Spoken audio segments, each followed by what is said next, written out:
খাগড়াছড়িতে পরীক্ষামূলক কফি চাষে সাফল্য পেয়েছে পাহাড়ি কৃষি গবেষণা কেন্দ্র। ভবিষ্যতে কৃষকদের কফি চাষে উদ্বুদ্ধ করতে কর্মসূচি হাতে নিয়েছে বিভিন্ন উন্নয়ন সংস্থা।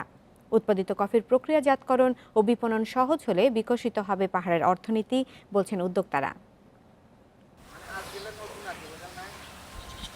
খাগড়াছড়িতে পাহাড়ি কৃষি গবেষণা কেন্দ্রে পরীক্ষামূলক কফির চাষ শুরু হয় ২০০১ সালে।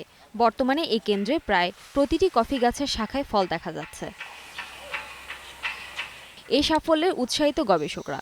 সম্প্রতি জাতিসংঘের খাদ্য ও কৃষি সংস্থা FAO এবং পার্বত্য চট্টগ্রাম উন্নয়ন বোর্ড সহ বিভিন্ন উন্নয়ন সংস্থা কফি চাষে কর্মসূচি হাতে নিয়েছে। এই পাহাড়ি অঞ্চলে অত্যন্ত উপযোগী একটি কৃষিকাজ, যেটি খুব অল্প পরিশ্রমে অল্প ব্যয়ে এই কফি উৎপাদন করা যাবে দীর্ঘদিন ধরে একই বাগান থেকে। কর্মকর্তারা জানালেন, গবেষণা কেন্দ্রে উৎপাদিত অ্যারাবিয়ান জাতের কফি বাজারের প্রচলিত কফির চেয়ে মানসম্পন্ন। এই গাছ রোপণের 4 থেকে 5 বছর পর ফল আসে। বর্তমানে কৃষি গবেষণা কেন্দ্রের প্রায় 2 একর জমিতে 450টি গাছে কফি ধরেছে। কফিটা খাইতে খুবই সুস্বাদু। এই কফিটা যেই খায় সবাই খুব ভালো বলে।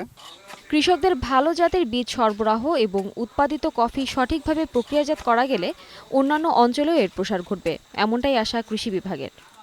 প্রক্রিয়াজাত সহ বিভিন্ন সমস্যার কারণে তারা তেমন একটা লাভের মুখ দেখতে পারেনি। তবে তারা এইবার আবার নতুন করে উদ্যোগ নিয়েছে। আশা করা যায় খাগড়াছড়ি পার্বত্য জেলায় কফির সম্প্রসারণ সম্ভব হবে।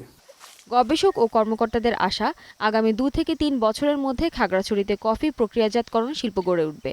এর ধারাবাহিকতায় ভবিষ্যতে কৃষি পর্যায়ে কফি চাষের বাণিজ্যিক সম্ভাবনা তুলতে পারলে এটি দেশের অন্যতম অর্থকরী ফসলেও পরিণত হবে। Independent news desk.